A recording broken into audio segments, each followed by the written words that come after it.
আজকে কিন্তু একটা খুব ভেরি ইম্পর্ট্যান্ট একটা টপিক, সেটা হচ্ছে কন্যাশ্রী প্রকল্প। সেটা সম্পর্কে আমি ডিটেলসে আলোচনা করব। কন্যাশ্রী প্রকল্পটা কিন্তু আমাদের পশ্চিমবঙ্গের রাজ্য সরকারের কিন্তু একটা খুব প্রকল্প বা উদ্যোগ বা সফল একটা প্রকল্প। এটা সম্পর্কে কিন্তু তোমাদের জেনে যেতেই হবে। প্রথমত এটা কি হচ্ছে, এটা হচ্ছে একটা রাজ্য স্তরের প্রকল্প। কন্যাশ্রী প্রকল্পটা হচ্ছে একটা রাজ্য স্তরের প্রকল্প। তারপর আমি বলি কন্যাশ্রী দিবস কবে পালন হয়। 14ই আগস্ট কন্যাশ্রী দিবস কিন্তু পালন হয়। কন্যাশ্রী প্রকল্পটা কোন দপ্তরের আওতায় পড়ে এটা কিন্তু জেনে রাখতে হবে। কন্যাশ্রী প্রকল্প মূলত শিশু ও নারী উন্নয়ন এবং সমাজ কল্যাণ দপ্তরের আওতায় পড়ে কন্যাশ্রী প্রকল্পটি। কন্যাশ্রী প্রকল্প কবে চালু হয়েছিল? 8ই মার্চ 2013 সালে কন্যাশ্রী প্রকল্প চালু হয়। তোমরা কিন্তু এটাকে নোট করে নাও আমার লেখা বলার সাথে সাথে। কন্যাশ্রী প্রকল্প চালু হয়েছিল 8ই মার্চ 2013 সালে। আচ্ছা, ভেরি ভেরি ইম্পর্টেন্ট, এই প্রকল্পের স্লোগান কী ছিল?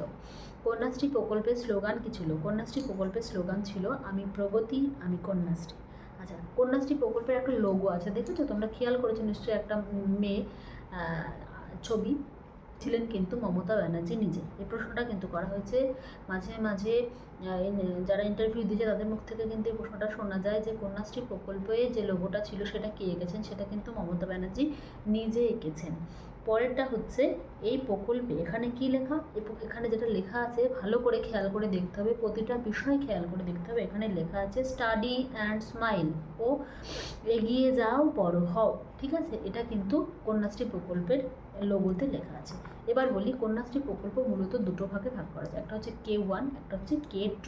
K1 কি? K1 হচ্ছে প্রতি বছর যে 1000 টাকা করে দেওয়া হয়, এটা হচ্ছে K1। আর K2 কি? এককালীন 25,000 টাকা ছাত্রীদের দেওয়া হয়, এটা হচ্ছে K2। এই প্রকল্পের জন্য তিনি পুরস্কার পেয়েছিলেন মমতা ব্যানার্জি। কী কী পুরস্কার পেয়েছিলেন এটা যদি ধরা হয়ে থাকে, যদিও অতটা ইম্পর্ট্যান্ট নয়, তবু বলে দিচ্ছি, শুনে নাও। এই প্রকল্পের জন্য কিন্তু তিনি পুরস্কার পেয়েছিল। স্কচ স্মার্ট গভর্নমেন্টস অ্যাওয়ার্ড 2015 পুরস্কার পেয়েছিল। ইউনাইটেড নেশন ওয়াইসিস 2016 পেয়েছিলেন তিনি এই প্রকল্পের জন্য। এছাড়াও তিনি ইউনাইটেড নেশন তাদের সর্বোচ্চ জনসেবা পুরস্কার 2017 সালে তিনি এটা পেয়েছিলেন।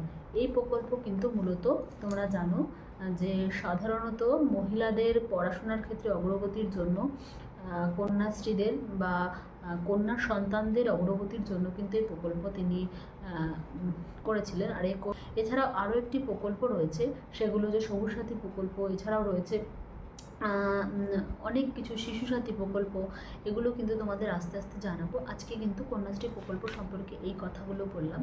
আর এই প্রকল্পগুলো কিন্তু খুব ভালো একটা সফল একটা প্রকল্প, এটা কিন্তু তোমাদের জেনে যেতে হবে।